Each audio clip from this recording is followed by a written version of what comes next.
અવારનવાર ચર્ચામાં રહેતું પોરબંદરનું કુતિયાણા કે જ્યાં ચૂંટણી આવે છે ત્યારે જેટલો ગરમાવો કુતિયાણામાં હોય છે એટલો ચૂંટણી પૂરી થયા પછી પણ એટલો જ ગરમાવો હોય છે। માથાકૂટ એટલી છે, અહીંયા કોઈકને બીજા એકબીજાથી વાંધો પણ એટલો છે, કારણ કે આમને સામને ઘણા બધા પરિવારો, ત્યાંના જે મુખ્ય પરિવાર કહી શકાય, પણ આમને સામને આવી જતા હોય છે।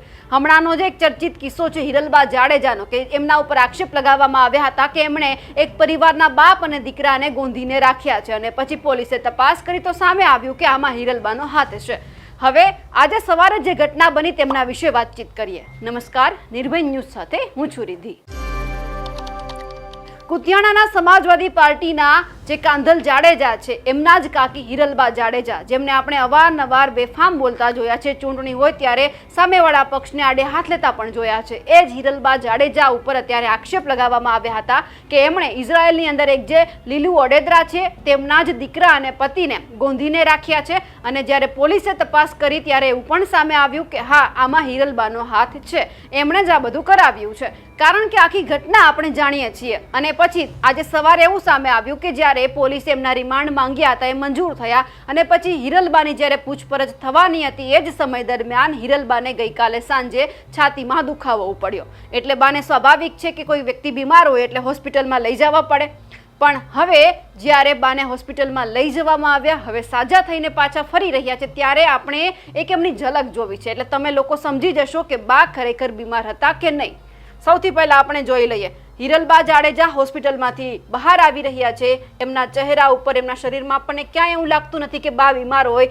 બા અહીંયા હસી રહ્યા છે, વ્યક્તિઓને ક્યાંક અંદરખાને એવું કહી રહ્યા હશે કે તમે ચિંતા ના કરતા, હું હમણાં જ બહાર આવવાની છું, કારણ કે પૂછપરછ થઈ જશે પછી તો આપણા હાથમાં જ છે।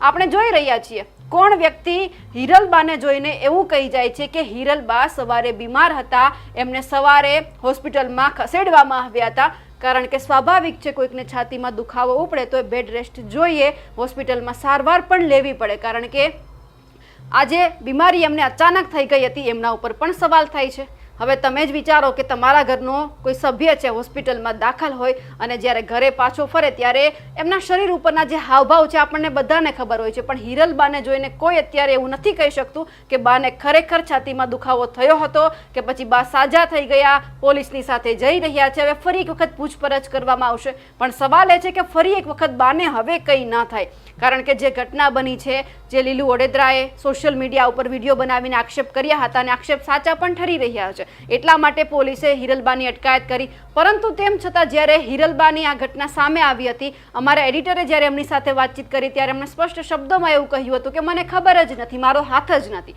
જો ત્યારે ખોટું બોલવાની શરૂઆત થઈ, પછી પોલીસે એમની તપાસ કરી તો બધું સામે આવ્યું। પણ હવે એ સવાલ છે કે ક્યાં સુધી કોઈ પોલીસ અને કોઈ વ્યક્તિને આપણે ગુમરાહ કરતા રહીશું, કારણ કે બાનો આ વિડીયો જોયો એ પછી આપણને સ્પષ્ટ એવું દેખાય છે કે બા બીમાર છે જ નહીં। જે વ્યક્તિને છાતીમાં દુખાવો થયો હોય એ વ્યક્તિ આટલા હસતા મુખે ફરી એક વખત પોલીસ વેનમાં બેસી અને પછી પોલીસની સાથે જાય છે। જે રીતે હિરલબાનું અત્યારે આજે આખી ઘટના ચર્ચામાં છે, તેમને લઈને આપનું શું કહેવું છે કમેન્ટ કરીને ચોક્કસથી જણાવજો। સાથે જ અમારી નિર્ભય ન્યૂઝ ચેનલને લાઇક, શેર અને સબસ્ક્રાઇબ કરવાનું ભૂલશો નહીં। નમસ્કાર।